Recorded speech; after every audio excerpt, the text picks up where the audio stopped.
सुकरात जी बहुत ज्ञानी थे। एक बार वे बाजार से गुजर रहे थे तो रास्ते में उनकी मुलाकात एक परिचित व्यक्ति से हुई।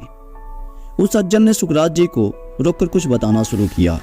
वो कहने लगा कि क्या आप जानते हैं कि कल आपका मित्र आपके बारे में क्या कह रहा था? सुकरात जी ने उस व्यक्ति की बात को वहीं रोकते हुए कहा, अरे सुनो भले आदमी, मेरे मित्र ने मेरे बारे में क्या कहा यह बताने से पहले तुम मेरे 3 छोटे प्रश्नों का उत्तर दो। उस व्यक्ति ने आश्चर्य से कहा, 3 छोटे प्रश्न? सुकरात जी ने कहा, हाँ 3 छोटे प्रश्न।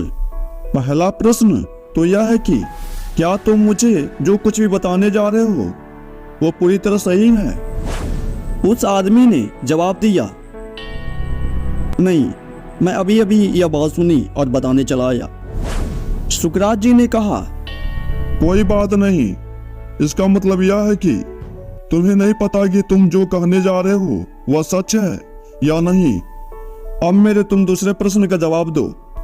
क्या जो कुछ तुम मुझे बताने जा रहे हो वो मेरे लिए अच्छा है?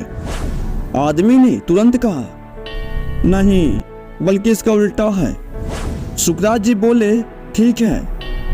अब मेरे आखिरी प्रश्न का जवाब दो। जो कुछ तुम मुझे बताने जा रहे हो वह मेरे किसी काम का है भी या नहीं? व्यक्ति बोला, नहीं, उस बात में आपके काम आने जैसा कुछ भी नहीं है। तीनों प्रश्न पूछने के बाद सुकरात जी बोले, ऐसी बात जो सच नहीं है, जिसमें मेरे बारे में कुछ भी अच्छा नहीं है और जिसकी मेरे लिए कोई उपयोगिता नहीं है, उसे सुनने से क्या फायदा? और सुनो, ऐसी बात करने से भी क्या फायदा? दोस्तों, सुकरात जी जैसा महान व्यक्ति किसी बात को सुनने से पहले 3 प्रश्न कर सकते हैं, तो आप किसी की बात सुनने से पहले 3 प्रश्न क्यों नहीं कर सकते हैं? आपको भी 3 प्रश्न करना चाहिए। पहला प्रश्न, क्या यह बात सच है जो आप बताने जा रहे हो? दूसरा प्रश्न, क्या यह बात मेरे लिए अच्छा है?